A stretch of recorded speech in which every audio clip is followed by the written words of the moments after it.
U.S. President Barack Obama says his commitment to come to the defense of the Philippines in case of an external attack is ironclad.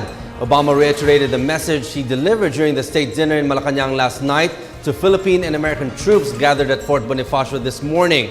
He also said international law must be upheld and territorial disputes resolved peacefully and not by intimidation and force. This report.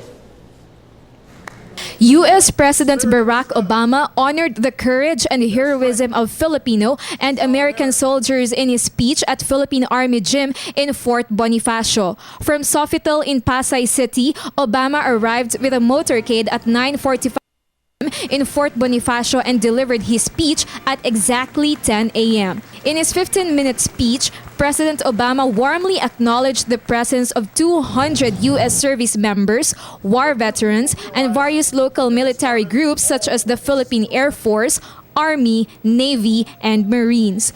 According to AFP spokesperson Lieutenant Colonel Ramon Zagala, it is pleasing to see how the American and Filipino soldiers from different groups are seated beside one another.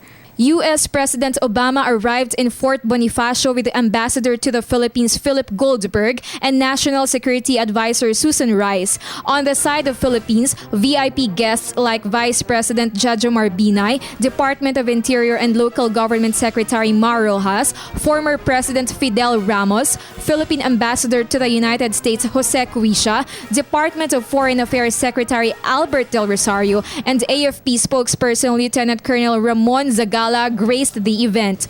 During his speech, Obama emphasized that his official visit aims to reaffirm the alliance between the Philippines and the United States. For more than 60 years, the United States and the Philippines have been bound by a mutual defense treaty, and this treaty means our two nations pledge, and I'm quoting, our common determination to defend themselves against external armed attacks so that no potential aggressor could be under the illusion that either of them stands alone. In other words, our commitment to defend the Philippines is ironclad.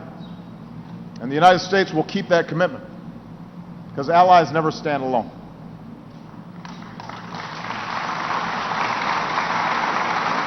Meanwhile, Obama added that after passing and reviewing the law for war veterans, 20,000 Filipino veterans from World War II had received proper compensation.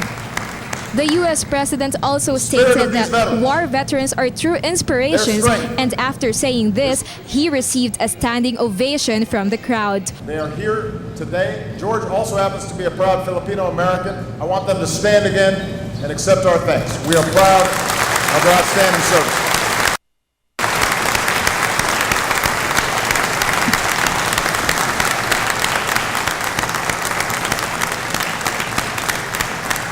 Obama added that part of the reaffirmed alliance between Philippines and U.S. is to undergo joint training exercises such as the Balitaan 2014 scheduled to kick off on May 5. We'll train and exercise together more to bring our militaries even closer and to support your efforts to strengthen your armed forces.